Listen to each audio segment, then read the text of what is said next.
Good afternoon and welcome to our session, New Maritime Cities for a New Global Economy. We have with us today Romes David, CEO of the Southeast Asia Gateway Terminals from Sri Lanka, and Welsva Matekiniya from the Nelson Mandela University in South Africa. Emerging port cities around the world remain in many cases fragmented, underconnected and underinvested. As someone coming from the Mediterranean, I see the same dynamic at play. The challenge before us is how to connect these hubs and turn them into a truly decentralized, resilient network across the world. I will start with you, Romes, as a leading port operator in Sri Lanka. What innovative financing models, such as public-private partnerships, sovereign funds, or blended finance, do you believe can direct it towards ports across the global south? Thank you, Konstantinos, and thank you. It's a delight to be here with both of you. I think the company I work for actually is a prime example of a fairly novel financing model that happened a quarter century ago. So it was really ahead of its time. It was a great blend of, so it was the first ever public-private partnership. And it was a unique blend of multilaterals through the IFC and the ADB, combined with local investment, as well as global investment. So foreign investment in the form of P&O, which later became the Maersk Group, AP Moller Group, and the government of Sri Lanka. So it helped create a level of acceptance because obviously, 25 years ago, ports were the premise almost entirely of states, heavily unionized, and this kind of consortium and this kind of partnership helped create a great deal of trust, which I think is really the bedrock, and as we see today, the bedrock of successful financing and privatizations. Yes, thank you. Thank you. One more question is, can municipal authorities or local governments realistically play a key role? Can they take the lead also in such kind of investments? So again, I think in large economies like India, for instance, where with huge extents of coastlines and large state authorities, then yes, it has to be done on a regional basis. But the smaller states, as many South Asian states are, or many Asian and African states are, the lead on ports generally has to be taken by ports authorities, which are central government and national bodies.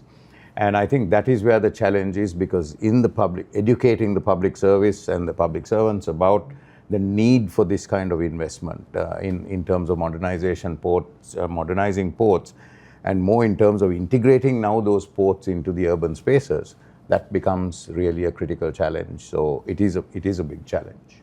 Thank you. Welsva, your research in South Africa focuses a lot on the intersection of trade and investment and governance. In your view, which are the key forces driving this realignment of global trade around ports, around new maritime hubs, and how much of this shift is influenced by economic security, by geopolitical trust among nations, the global south, and not only, of course? And thank you for having me as well. On my side, I'm into research space, more especially in academia. So the driving force, I think they play a key role in realigning. It could be economic power. So since that we're all driving towards global south, so that economic shift, it does play a role, production, relocation, not more on the north, and also economic security. Now that we're from the global pandemic, so now countries are more looking for shorter and more resilience in terms of seeking trade, as well as we need to be more diversified, not too dependent in one leg, so that at least we can survive if there's any global pandemic that is still coming. And also on the issue of geopolitical trust, I think we need to be more trusting in terms of countries. I think we need to find more frameworks that can actually have stabilized politics, and sense that now we can build more, special among the South, the connection of trusting, because we need to build more alliance, not to work in isolation. I think those folks can actually secure that collaboration and reallocation. It is indeed a great point, and part of our session today is about building networks. So I want to ask you both, how can we actually, since you both mentioned this, how can you actually promote bigger, more cooperation, more peer-to-peer exchange among ports? How can we build a more integrated South-South maritime cooperation and networks that can not necessarily rival, but compete with the traditional trade routes that focus more in the north? Okay, I think sometimes we don't need to bring more frameworks. The existing one that we have, we just need to channel them, like your African Continental Free Trade Area. It can be used to provide or to offer opportunities to streamline customs as well as procedures among countries, so that at least we can align with investment across Africa. And also we have IORA, that is our Indian Ocean Rim Association, where it can bring those countries together from Africa as well as South Asia, so that can promote that cooperation, so that we don't work in isolation and compete with each other. And also in terms of cross-border partnership, I think we need more interlinkages other than anything else. We need to have joint port development, because sometimes what is happening in, let's say in India, we are struggling in South Africa if we have that joint, and also we learn from peer to peer, learning from each other, and also knowledge sharing, so that at least we work in collaboration other than in isolation. Promise? Yes, thanks, Constantine, and thanks, Veliswa. I think I agree with you. I think technology will provide a great platform for greater cooperation, because as we see, not only between ports but between countries themselves, we have seen the success. If you look at the north, if you take the global north, we have seen the success of trading blocks and customs unions, and what digitization has done to trade in terms of movement. And I think that is a real opportunity for not just bilateral but also multilateral trading associations, like in the SAARC region, the South Asian region, like ASEAN, and like Africa, and organizations like IORA do now have these on the agenda. So that's one aspect of it. And the other, I think, is cross-border investments, because we now have global port operators that are really operating across geographies. And we now have South Asian operators like the Adani Group, for instance, who also, and you have China Merchants, the Chinese operators. So you have a fairly significant amount of, and these operators are now going outside their own borders. So there is some linkage, and they're creating linkages between their own networks, and as a result, creating linkages between countries as well. So I think both in terms of investment, the rise of large terminal operators and large port operators, and digitization, which is going to bring about a greater degree of customs union, I think they're both big opportunities. Great point, because it was exactly where I want to lead the discussion. You mentioned both digitalization and cross-border investment. So broader question for both of you is, how can one side digital connectivity and logistic platforms enhance predictability and efficiency across ports in the global south? And the second question, which is of course related to the first, is what is the role of, if there is a role of regional development banks or international financial institutions? Can they actually help finance and coordinate cross-border maritime projects? Has been the case so far, or what could be done differently? Please. Okay, I can start the first question. Of I course. only remember the second one where you're looking at the role of banks. Yes. Bringing them in the role of port development. Of course. In terms of financing. I think in the first conversation that you had, you mentioned about bringing the leg of private sector within. I think in research that I've done in the previous, looking at the models within the PPPS, whereby others we give a portion of let's say in developing a new port. We give it to private, whereby it takes the lead in developing it. And then for a certain period of concession, then it can transfer back. So in that case, it could be a certain bank or something that taking the lead in terms of developing. It could be a new green port in the area, taking back. And then for then investment from that, it can be service fees in other aspects in terms of getting revenue so that they can generate over the past, let's say, 20 to 30 years. I think that's the role they can play. Thank you.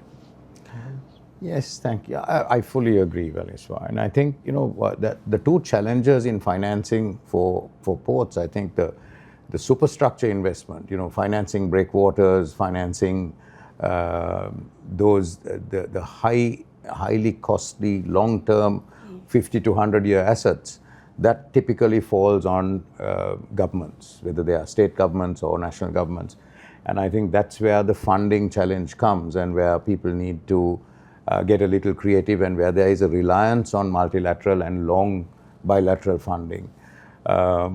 Financing actual port operations or port terminals within that is a lot less challenging, and I think there are many successful models, BOT, BOOT, and outright landlord models where people actually own ports. So the two, I think governments are faced with the challenge of where there is no infrastructure, then having to finance, the creation of that infrastructure, because those are much longer term returns. And that's where the creativity comes in, I think, in terms of financing, some finance modeling, which needs typically the foreign funds, it's an annuity type of income. So you have, typically the longer term investor, whereas the terminals are a different thing. Comment about digital connectivity? For my side, I think digital does divide countries, more especially those ones who are less developed compared to those ones that are more developed. I think the best way as to actually come around that is sharing, whereby we share other than divide. So we share the aspects of digital with those smaller countries that have got less.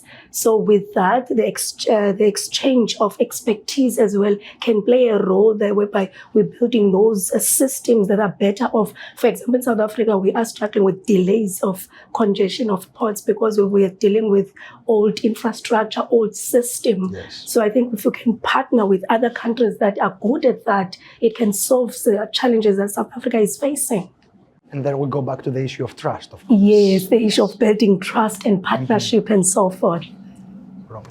I think the greatest advantage for the sort of global south in that sense is that we will be able to leapfrog as a result of the rapid advances in digitization, both in terms of the scalability of it through the advances in AI and also the cost, the reduction in cost. It's so much cheaper today to have to create networks and build connectivity than it was, say, 10 years ago.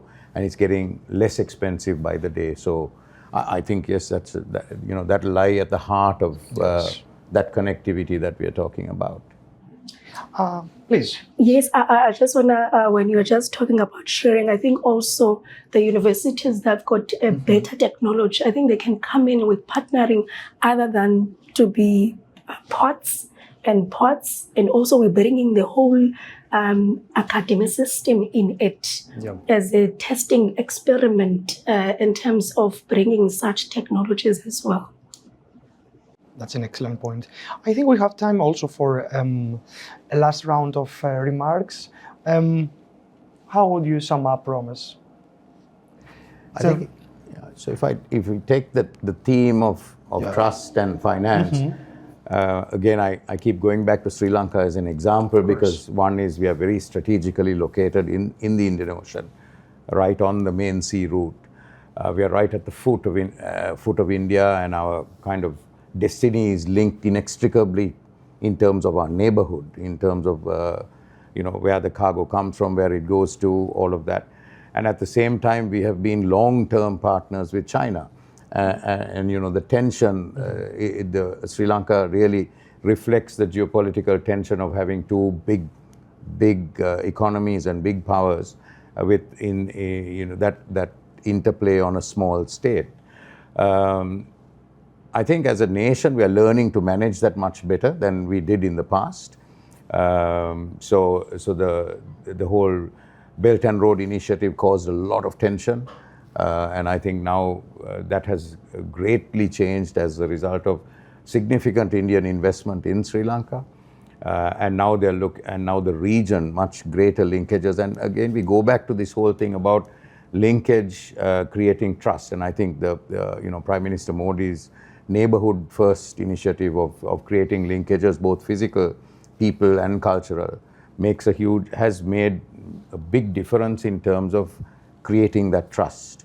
And for South Asia, Sri Lanka again is in the happy position of really having good economic and diplomatic relations with all the countries in the region.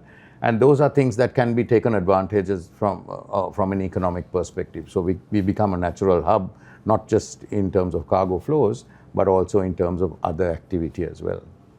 Thank you, Alicia. Thank you. From my side, I think with all that has been said, I think these elements, if they can come together, I would call it a networked global south, not necessarily for a space, or competing in each other, but let's build a collaborative regional partners where we share information, we share knowledge, we share systems as well, so that if you are from a particular country, you are familiar with the system from another country that you are partnering with, as well as we are able now to attract investment that is much required if we want to have these transformed and this realigned global south. So this coordination can unlock the potential of maritime hub that is connected, efficient, as well as resilient. Thank you both. And we discussed today how maritime connectivity is not about only infrastructure. It's about governance, it's about coordination, and it is about trust. And in this effort to build a new balanced maritime architecture that connects Asia, Africa, and the Mediterranean Sea on equal terms, the challenges and the opportunities lie ahead. But at least we're on the same table to have this discussion. Thank you for being here. Thank you. Thank you. Thank you very much. Thank you. Thank you.